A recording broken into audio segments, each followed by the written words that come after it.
இந்திய திருநாட்டின் தென்னிந்தியாவினுடைய இயற்கை வளம் நிறைந்த தமிழகத்தினுடைய தென் தமிழகத்திற்கு ஒரு இயற்கை சாரல் வழங்கக்கூடிய குற்றாலம் சாரலிலே நனையக்கூடிய அந்த மழையிலே குற்றால அருவியிலே குளிக்கக்கூடிய ஒரு வாய்ப்பினை இன்றைக்கு பெற்றோம்.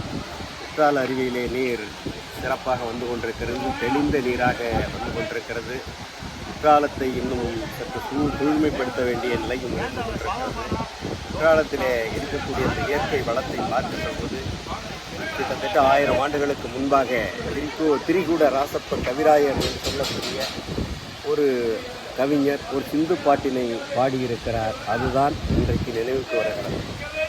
வானரங்கள் கனி கொடுத்து மந்தியோடு கொஞ்சம் மந்தி சிந்து கனிகளுக்கு வான்கவிகள் கெஞ்சும் காணவர்கள் வெளியறிந்து வானவரை அழைப்பர் கவன சித்தர் வந்து வந்து காயி சித்தி வளைப்பர் தேனருவி கிளை எழுந்தி வானின் வழி ஒழுகும் திரிகூட மலையங்கள் மலையே செங்கதிரோன் தேனருவி திணையெழும்பி வானின் வழி ஒழுகும் செங்கதிரோன் தேர்காலும் பறிக்காலும் ஒழுகும் பூனலிலும் பிறமுடித்த வேணி அலங்காரர் குற்றால திரிகூட மலையங்கள் மலையே என்று திரிகூடராசப்பர் கவிராயர் 1000 ஆண்டுகளுக்கு முன்பாக இங்கே வந்து இந்த மலையினுடைய இயற்கை அழகை பார்த்துவிட்டு இங்கே இருக்கக்கூடிய அந்த சிவன் கோயிலிலே இந்த பாடலை எழுதியதாக வரலாறு சொல்லுகிறது.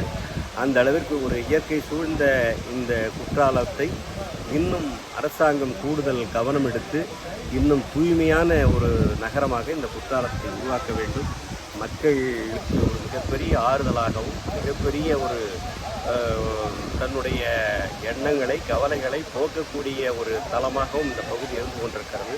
எனவே இயற்கை வளம் சூழ்ந்த இந்த மலைப்பகுதியை மிகவும் பாதுகாக்க வேண்டும். சில நேரங்களிலே மலையிலே இருந்து தண்ணீர் வருகின்ற போது அதிலே கற்கள் வருகிறது என்றும் பாம்பு விழுகிறது என்றும் சில சம்பவங்கள் நடந்து கொண்டிருக்கிறது.